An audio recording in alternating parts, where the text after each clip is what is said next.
Hello lovelies and welcome back to my channel. I know it's been a while, but I'm finally back with some new videos for spring, and I'm so excited, of course, to create our seasonal basket. So if you don't know, I'm mumming to two little boys, Rupert and Toby. They are 5 and 2, almost 3, and every season I love to do a celebratory seasonal basket to kind of ring in the new season and to sort of aid us on our journey with seasonal celebration, seasonal crafts and seasonal reading. So there's lots of different ways that I celebrate the seasons, but this is one of them. I absolutely love creating a seasonal basket. It doesn't have to be expensive.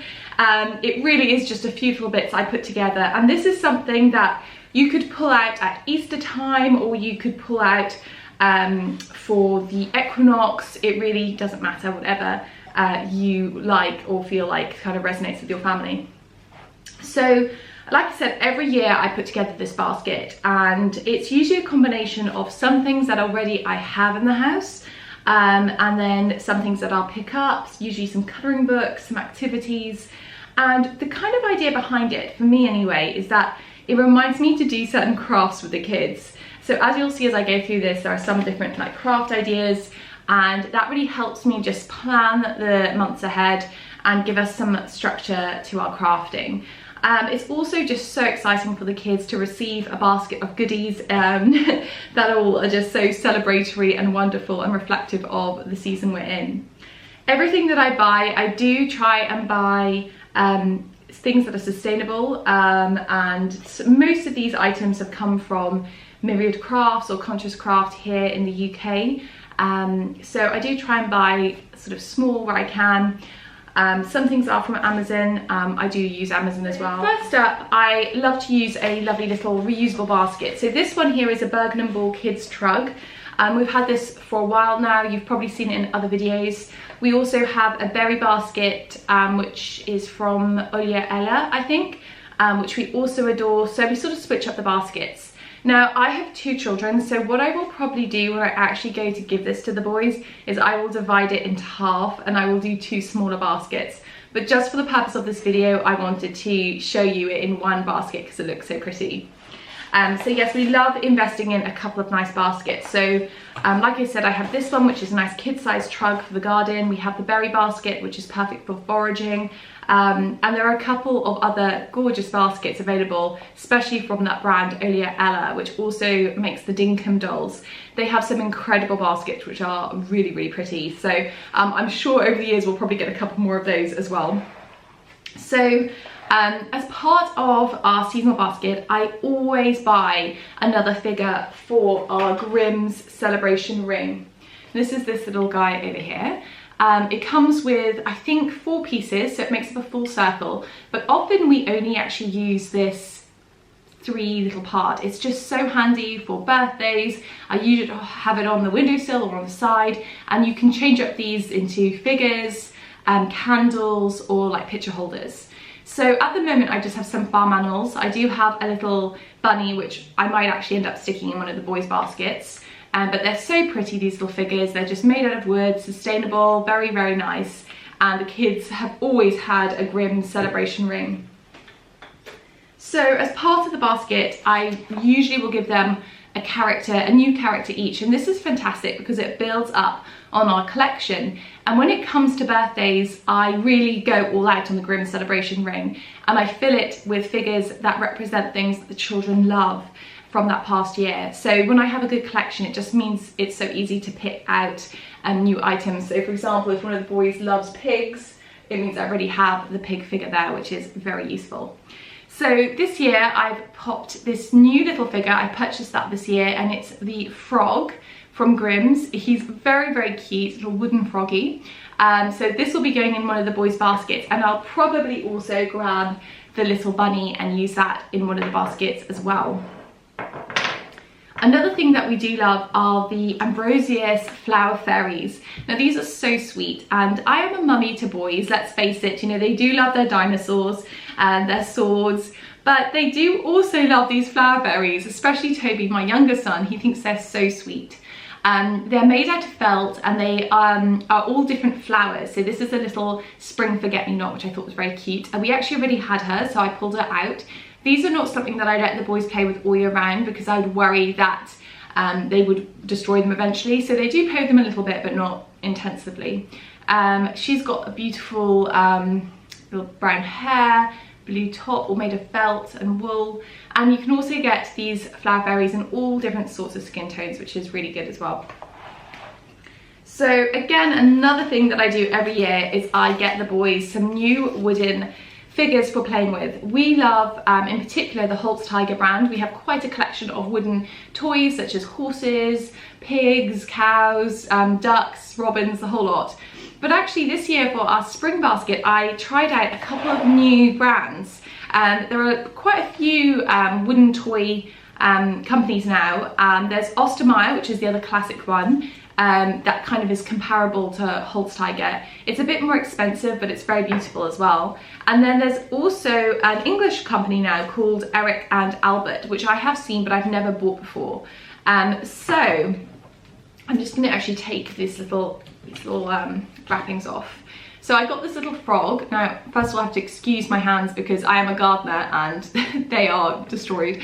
So the nail's a bit disgusting. But yeah, that's the froggy. Hopefully you can see him.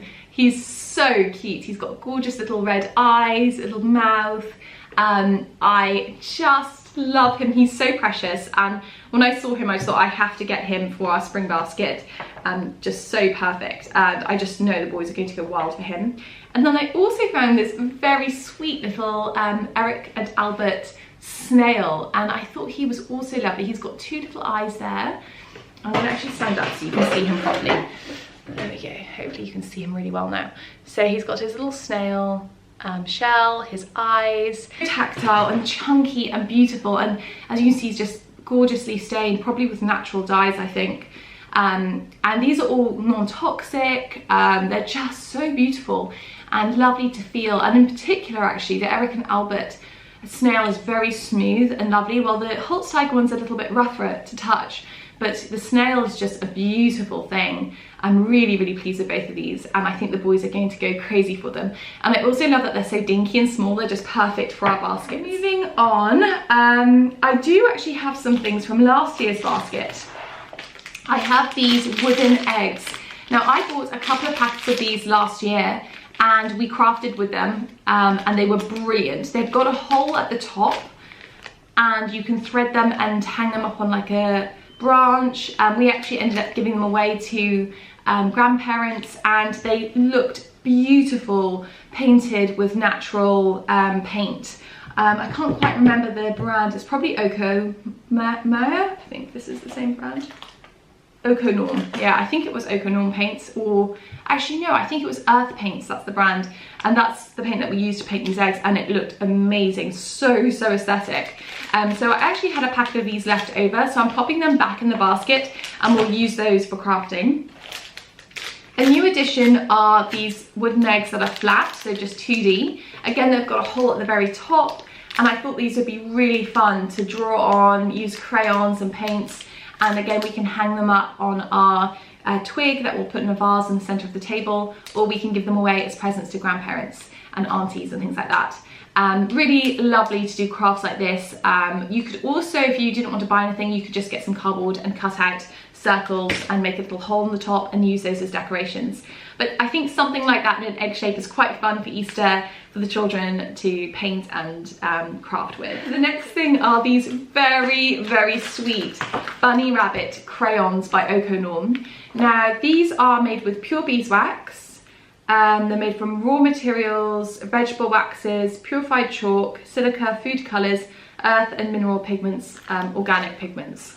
So they're great and nice and non-toxic and all that kind of thing, which you know I'm all about. And I'll see if I can open one up for you so you can see it. Quite often I actually unwrap things for the kids so they don't have to, you know, be fiddling around with wrapping. But there's the bunny rabbit, really beautiful, lots of lovely detail on him, and just so much fun to have him as like a solid crayon to play with. So very sweet. I'm going to put him back in the box, and I got red and yellow. I thought they were quite fun colours for spring.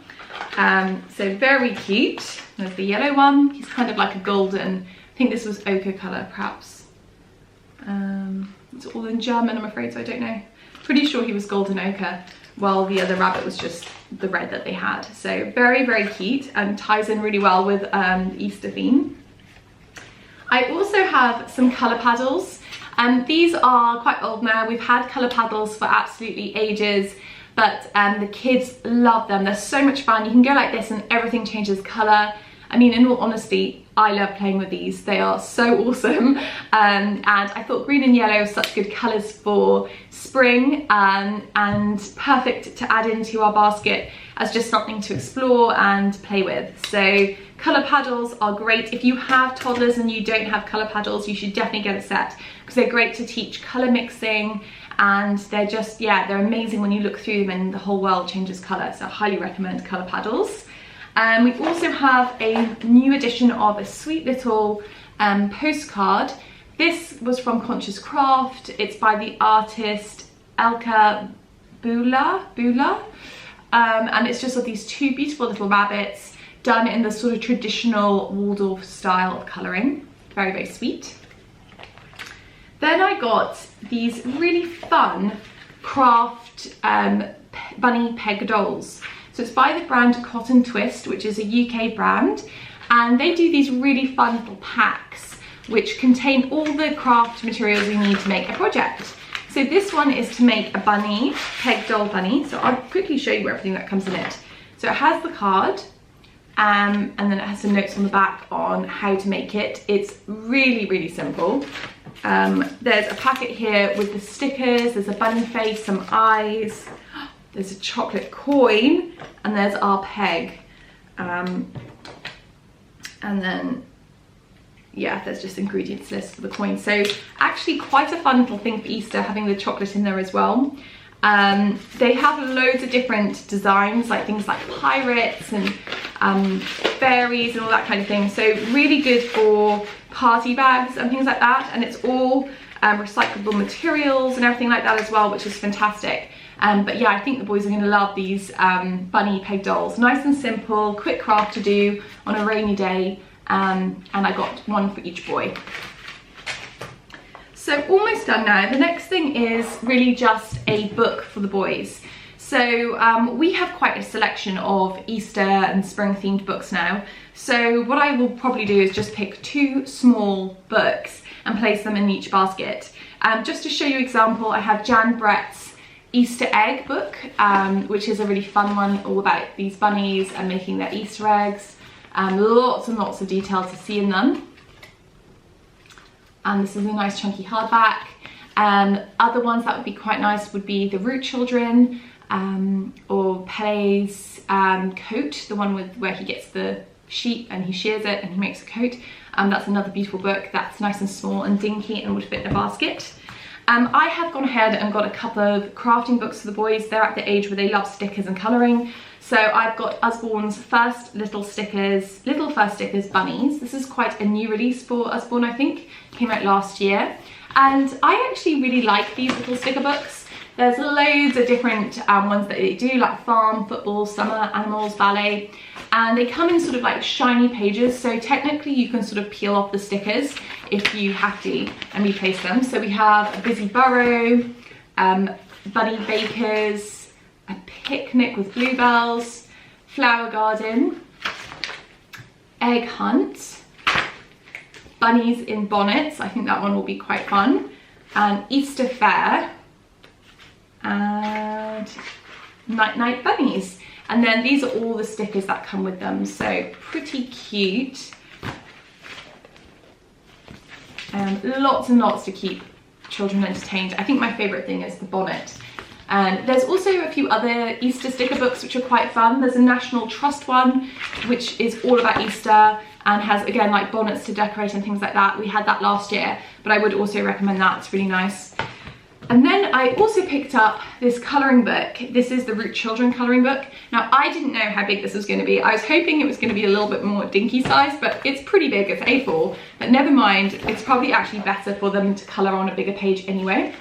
And this just contains scenes from the Root Children simplified down, so you can colour them, or your children can colour them. I mean, I might have a go at colouring this. And yeah, just loads and loads of pages in this one.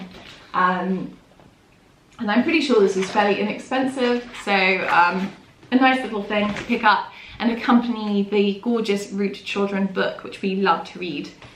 And then of course we have our play silk. We have a whole selection of play silks now, so this one is just one from our big bag of play silks. This I'm pretty sure is Sarah Silks. Yes, it's a Sarah Silks, which are lovely quality. They've got that beautiful transparent quality, super soft, and obviously it's a lovely grass green colour, so it works beautifully in the basket. So that's everything that I've got for the boys. I'm really excited for them to get it. I probably won't wait until Easter. They'll probably get this a little bit earlier, around the equinox or just past. Or, you know, sometimes I keep these baskets and I pull them out on a rainy day because it's quite handy to have that as a sort of distraction tool sometimes. If you're a bit busy and you need to keep your kids entertained, then these baskets can be great. So there we go, beautiful spring themed seasonal celebration basket. So excited about this. I love putting these together.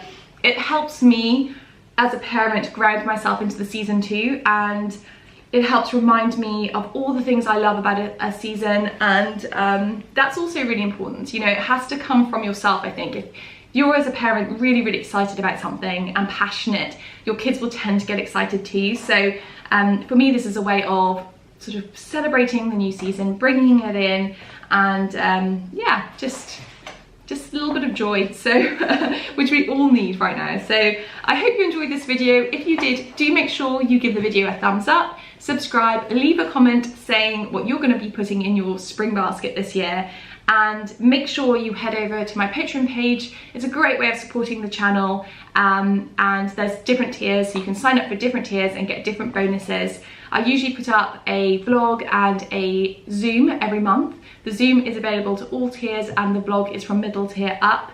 And then also this year, I'm doing a nature connection and slow living challenge. And as part of that, I'll be putting up some content on sharing how I'm getting on with the challenges over on Patreon as well. So you can go check that out. I'll link all that below.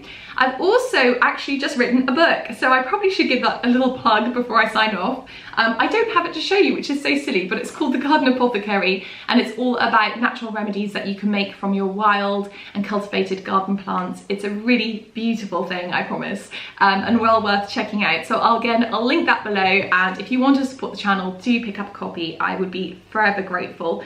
And in the next video, I will try and find a copy of it and show it to you. So yeah, thank you so much for watching. Have a beautiful day and a beautiful spring. Bye.